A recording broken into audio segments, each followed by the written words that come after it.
you of the moments that broke your spirit. Behind every tear I shed as a young bride, there stood one woman, my mother-in-law, Eleanor. Nobody believed me back then. Not my husband, not even my own family. But today, I'm finally ready to tell the truth. My story begins 50 years ago, in the summer of 1974.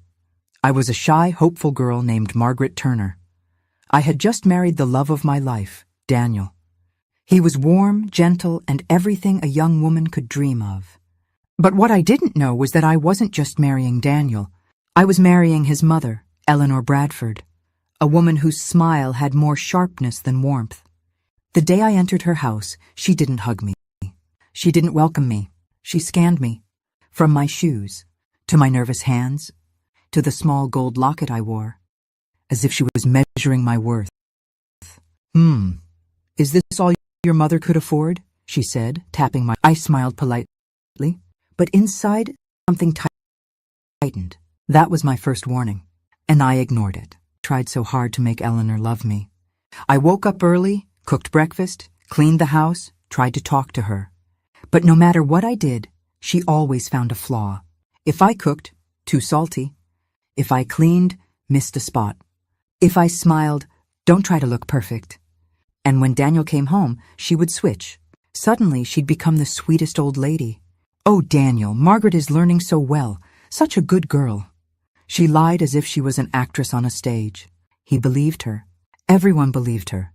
And I cried quietly at night, with my face buried in a pillow so no one would hear. One evening, I overheard Eleanor whispering to Daniel, "She's trying to separate you from me. She gives me looks when you're not home. I think she resents me." It was all lies. None of it ever happened. But Daniel, sweet, trusting Daniel, believed every word. That night he confronted me, his voice shaking.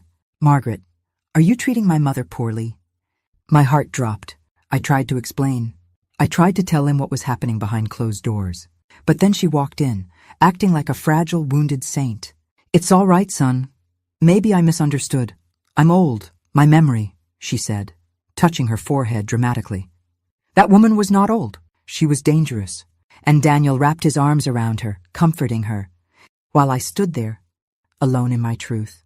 Slowly, Eleanor started isolating me. She would tell guests I was sensitive, dramatic, emotional. She'd laugh as she said it, but each laugh stabbed me deeper. Once, I baked an apple pie for a family gathering. Everyone praised it. But Eleanor leaned in and whispered, "Don't get too proud. People are complimenting you because they pity you." This time I couldn't hide the tears. I ran to the pantry, choking on sobs. When I came out, Eleanor was telling the guests, "Poor Margaret, she gets overwhelmed so easily." And they nodded, because it was easier to believe her than to believe me. One winter night, when Daniel was at work, Eleanor came to my room. Her eyes were cold, her voice colder. "Listen carefully, Margaret. You may be his wife, but I am his mother. He belongs to me, and I will never let you take him away." For the first time, I wasn't scared. I was furious. "He's your son, not your property," I whispered. Her face twisted. She slapped the table beside me and screamed, "Then leave." But the house wasn't hers. It was Daniel's. Still, she had the power, not through ownership, but through manipulation. It took years. Years of silent tears. Years of pretending. Years of walking on eggshells. But the truth always finds a way. One afternoon, Eleanor slipped.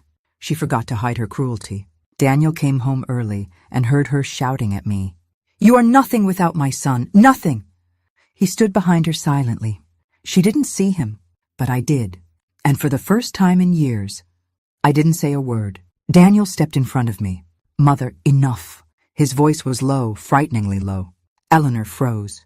The role she played for decades shattered in seconds. Daniel finally saw the truth. He saw the narcissism, the manipulation, the lies. And he held me as I cried, not silent tears this time, but the tears of a woman finally believed. Eleanor passed away many years ago. I don't speak ill of the dead, but I do speak the truth. The years I lost, the innocence she stole, the wounds she carved. They shaped me, but they didn't break me. Now at 70, I tell my story for every young bride who sits in silence, Every woman who cries alone. Every heart overshadowed by someone else's darkness. You deserve to be believed.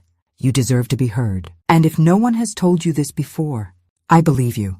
After Daniel witnessed his mother's true face, the house felt different, quieter, heavier. Eleanor avoided me for days, walking past me without a glance. But when Daniel was around, she'd force a smile so tight it looked painful. She knew the mask she wore for years had cracks now, and behind those cracks, the cruelty she hid for decades began to show. Daniel apologized to me endlessly. But apologies don't erase scars, they only acknowledge them. Still, for the first time in our marriage, I felt seen. One evening, Eleanor pretended to fall sick. She clutched her chest dramatically, groaning louder than a dying actor in a village play. Daniel rushed to her side, but I stood still because I knew she wasn't sick. She was panicking. She knew she was losing her grip over him. She stressed me. Your wife stressed me, Daniel, she cried. But Daniel didn't comfort her this time. He calmly said, Mother, we both know this isn't about your health. I still remember the look on her face. The face of a narcissist losing control. Daniel decided it was time we moved out. We need peace, Margaret, he said. I nodded, trying to hide the tremble in my hands. I had dreamed of this moment for years. Yet when it came, I felt fear. Would Eleanor let us leave quietly? Of course not. The day we packed, she stood by the doorway, her arms crossed, her eyes burning holes into my back. Take him then. Take everything from me. Her words were daggers. But I walked out anyway.